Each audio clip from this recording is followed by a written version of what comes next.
ിലും ഏതെങ്കിലും ഒരു കേന്ദ്രത്തിൽ വെച്ച് അതിനോട് നമ്മൾ ഐക്യദാർഢ്യം പ്രഖ്യാപിച്ചുകൊണ്ട് ഇത്തരത്തിലൊരു പ്രതിഷേധ കൂട്ടായ്മ സംഘടിപ്പിക്കുന്നത്.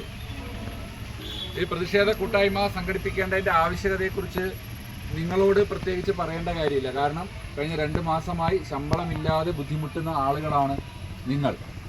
എന്തുകൊണ്ടാണ് ശമ്പളം ലഭിക്കാത്തൊരവസ്ഥ ഉണ്ടാവുന്നത്, എന്തുകൊണ്ടാണ് SSKയിൽ ഫണ്ട് ലഭിക്കാത്തൊരവസ്ഥ ഉണ്ടാവുന്നത് എന്ന് നമ്മളെല്ലാവരും ബോധ്യപ്പെടും.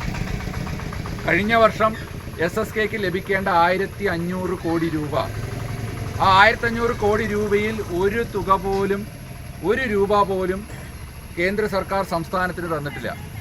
നമുക്കറിയാം SSK എന്ന് പറയുന്നത് ഒരു കേന്ദ്രാവിഷ്കൃത പദ്ധതിയാണ്. 60% കേന്ദ്ര ഫണ്ടും 40% സംസ്ഥാന ഫണ്ടും വരുന്നത്. അതിൽ കേന്ദ്രം തരേണ്ട 60% ഫണ്ടിലാണ് ഈ 1500 കോടി രൂപ. ആ 1500 കോടി രൂപയിൽ 1 രൂപ പോലും തരാതെയാണ് കഴിഞ്ഞ 1 വർഷത്തെ പ്രവർത്തനം മുഴുവൻ ഇവിടെ നടന്നത്. കഴിഞ്ഞ 1 വർഷം SSKയിലെ ജീവനക്കാരുടെ ആരുടെയും ശമ്പളം മുടങ്ങിയിട്ടില്ല. നമ്മൾ കുട്ടികൾക്ക് കൊടുക്കേണ്ട പാഠപുസ്തകങ്ങൾ, 8ാം ക്ലാസ് വരെയുള്ള പാഠപുസ്തകങ്ങൾ സൗജന്യമായി കഴിഞ്ഞ വർഷം കൊടുത്തു.